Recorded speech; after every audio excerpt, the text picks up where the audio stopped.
Hi friends, మీకు కనుక ఈ వీడియో నచ్చినట్లయితే తప్పకుండా లైక్ చేయండి. అపూర్వ గగన్కి ఫోన్ చేసి శారద కృష్ణప్రసాద్ ఇద్దరు కలిసి లేచిపోయారని, ఆ రోజు సంస్కారం అంటూ ఏదో నీతులు చెప్పి మాట్లాడావు కదా, మరి ఇప్పుడేమంటావు? అసలు సంస్కారం లేని మీ అమ్మకు, అటువంటి సంస్కారం లేని దానికి పుట్టిన నీకు కూడా సంస్కారం లేదు. నీకు చేతనైతే నా మీద విరుచుకుపడ్డం కాదు, ఆ కృష్ణప్రసాద్ సంగతి చూడు అని చెప్పి అపూర్వ గగన్ని రెచ్చగొడుతుంది. దాంతో గగన్ గతంలో హోమం చేయించడానికి శారద ఒక గుడికి వెళ్ళిన విషయాన్ని గుర్తు చేసుకుని, ఇక శారద కృష్ణప్రసాద్ ఇద్దరు అదే గుడిలో కలుస్తారని ఊహించి అలా కారులో గుడికి వస్తూ ఉంటాడు. మరోపక్క భూమి కూడా పరిగెత్తుకుంటూ కృష్ణప్రసాద్ని కలవడం కోసం అని చెప్పి పరిగెత్తుకుంటూ గుడి లోపలికి వస్తూ ఉంటుంది. ఇక ముందుగా శారద పరిగెత్తుకుంటూ రావడం చూసి కృష్ణప్రసాద్ ఆనందపడిపోతూ ఉంటాడు. ఇక కృష్ణప్రసాద్ దగ్గరికి రాగానే శారద, ఏంటండి ఫోన్లో ఆ మాటలు, ఎందుకు అలా మాట్లాడుతున్నారు అని చెప్పి అంటూ ఉంటే, అప్పుడు కృష్ణప్రసాద్ అలా శారద వైపే చూస్తూ ఉంటాడు. అసలు ఏం జరిగిందండి, ఎందుకు మీరు ఇంట్లో నుండి వచ్చేశారు అని చెప్పి అంటూ ఉంటే, అప్పుడు కృష్ణప్రసాద్, ఇకపై ఆ ఇంటికి నాకు ఎటువంటి సంబంధం లేదు శారద, ఆ ఇంటితో పూర్తిగా బంధాన్ని తెంచేసుకొని నీకోసం వచ్చాను. మీకు దూరమైన రోజే నన్ను నేను కోల్పోయానని నాకు అర్థమైంది. నేను ఇన్ని సంవత్సరాలుగా ఆ ఇంట్లో వాళ్ళ కోసం బతికాను, కానీ ఈరోజు నా కూతురు ఏమనిందో తెలుసా? తండ్రిగా నీ అవసరం నాకు లేదు అంది. అందుకే ఆ మాటలు తట్టుకోలేక ఇంట్లో నుండి వచ్చేశాను అని చెప్పి కృష్ణప్రసాద్ అంటూ ఉంటాడు. వదిలేసుకుని రావడానికి అవి బాధ్యతలు కాదండి, బంధాలు అని చెప్పి శారద అంటూ ఉంటుంది. అప్పుడు కృష్ణప్రసాద్, నేను నా జీవితంలో ఆనందంగా ఉన్న క్షణాలు ఏవో తెలుసా శారద? మీతో ఉన్న ఆ కొద్ది రోజులు నేను చీకట్లో వెళ్ళి చీకట్లో వచ్చేవాడిని. ఆ రోజు నాకు పెళ్లి కాలేదని అబద్ధం చెప్పి నేను ఉద్యోగం తెచ్చుకున్నాను. నాతో నువ్వు ఏ రోజు కూడా సంతోషంగా లేవు, అయినా కూడా దేనికి బాధపడలేదు.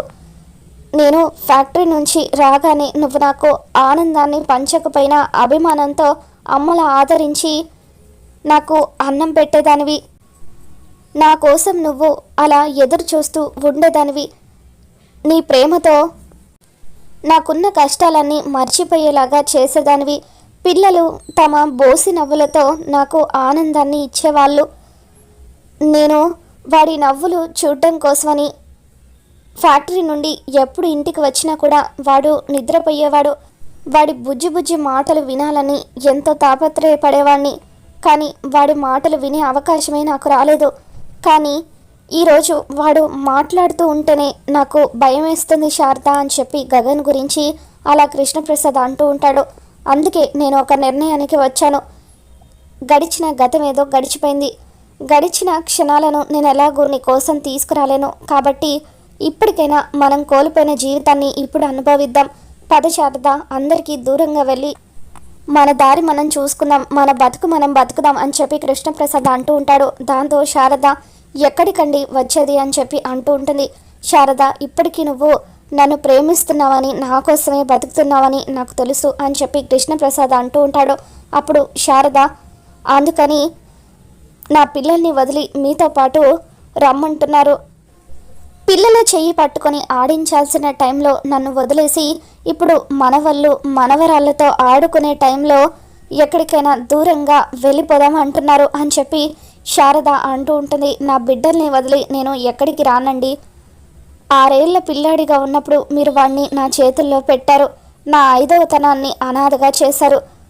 అప్పుడు వాడు కూడా నా తల్లితో నాకేం సంబంధం ఉందిలే అని చెప్పి వదిలేసి ఉండుంటే ఈరోజు మీ కళ్ళ ముందు నేను ఇలా ప్రాణాలతో ఉండేదాన్నే కాదు, ఫోటోలో తప్ప నేను ఎక్కడా కనిపించేదాన్నే కాదు. వాడు నా ప్రాణాలను నిలబెట్టాడు. కొడుకంటే నిలువెత్తు నిదర్శనం వాడు. అటువంటి కొడుకుని వదిలేసి నన్ను ఎలా రమ్మంటారండి? వాడిప్పుడే ప్రయోజకుడు అయ్యాడు. పూర్ణ ఇప్పుడిప్పుడే చదువుకుంటుంది. నా అవసరం ఇప్పుడు వాళ్ళకుంది. మీరు మీ బాధ్యతల్ని వదిలేసుకొని వెళ్ళిపోయినట్టుగా నేను వాళ్ళను వదిలి రాలేను.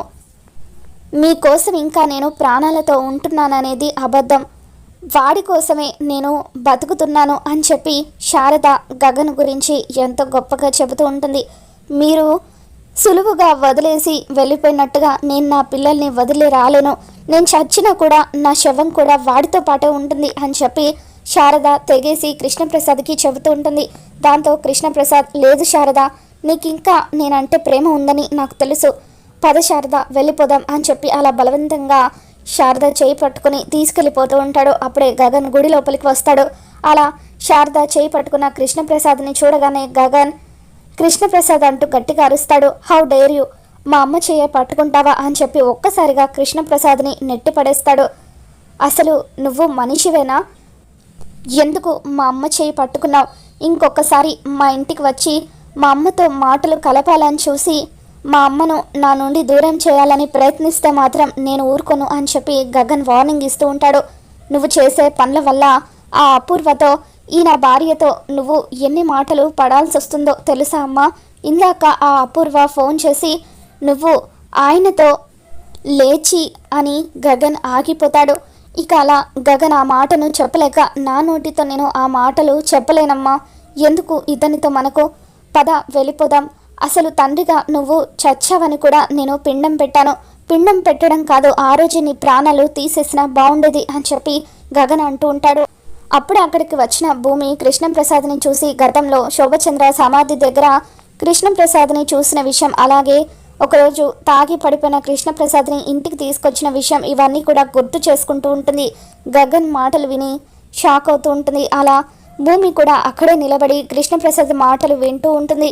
ఇక అప్పుడు కృష్ణప్రసాద్, రే గగన్, నేను మిమ్మల్ని వదిలి వెళ్ళిపోయిందే మీకోసం అని చెప్పి కృష్ణప్రసాద్ అంటూ ఉంటాడు. అప్పుడు గగన్, ఏ కృష్ణప్రసాద్, నీ సుఖం కోసం నువ్వు వెళ్ళిపోయి ఇప్పుడు మా కోసం వెళ్ళిపోయాను అంటున్నావా అని చెప్పి అంటూ ఉంటే అప్పుడు కృష్ణప్రసాద్, రే గగన్, ఎప్పుడు కూడా ఈ తండ్రి తప్పు చేస్తాడని నిలదీయడమే తప్ప ఏ పరిస్థితుల్లో నేను ఆ తప్పు చేయాల్సి వచ్చిందో ఎప్పుడైనా ఆలోచించావారా, కనీసం తెలుసుకునే ప్రయత్నం చేశావా అని చెప్పి అంటూ ఉంటాడు. ఆ రోజు నేను తప్పనిసరి పరిస్థితుల్లో మిమ్మల్ని వదిలేసి వెళ్ళిపోయాను. ఆ తర్వాత మీ గురించి ఎన్నో చోట్ల వెతికాను, మీ గురించి పరితపించిపోయాను. అయినా కూడా ఈ తండ్రి బాధను నువ్వు ఏ రోజు కూడా అర్థం చేసుకోలేదు. మీరంటే నాకు ఎంతో ప్రేమ ఉంది, మీరు క్షేమంగా ఉండాలని ఆ రోజు నేను మీరా మెడలో తాళి కట్టాను. అసలు నేను ఏ పరిస్థితుల్లో మీరా మెడలో తాళి కట్టానో ఇప్పుడు మీకు చెబుతాను అని చెప్పి అలా కృష్ణప్రసాద్ గతంలో ఫ్యాక్టరీలో ఉన్న కార్మికుల మంచి కోసం ఫ్యాక్టరీకి నిప్పు పెట్టానని, అలా శోభచంద్ర నిండు గర్భిణిగా ఫ్యాక్టరీలో ఉండిపోయిందని, తను పెట్టిన నిప్పు వల్ల శోభచంద్ర నిండు గర్భిణిగా మంటల్లో కాలి బూడిదైపోయిందని చెప్పి అలా కృష్ణప్రసాద్ గతంలో జరిగిన నిజాన్ని గగన్కి చెబుతూ ఉంటాడు. మరి రాబోతున్న ఎపిసోడ్లో ఏం జరగబోతుందో మళ్ళీ మన ఛానల్లో తెలుసుకుందాం. మీకు కనుక ఈ వీడియో నచ్చినట్లయితే తప్పకుండా లైక్ చేయండి.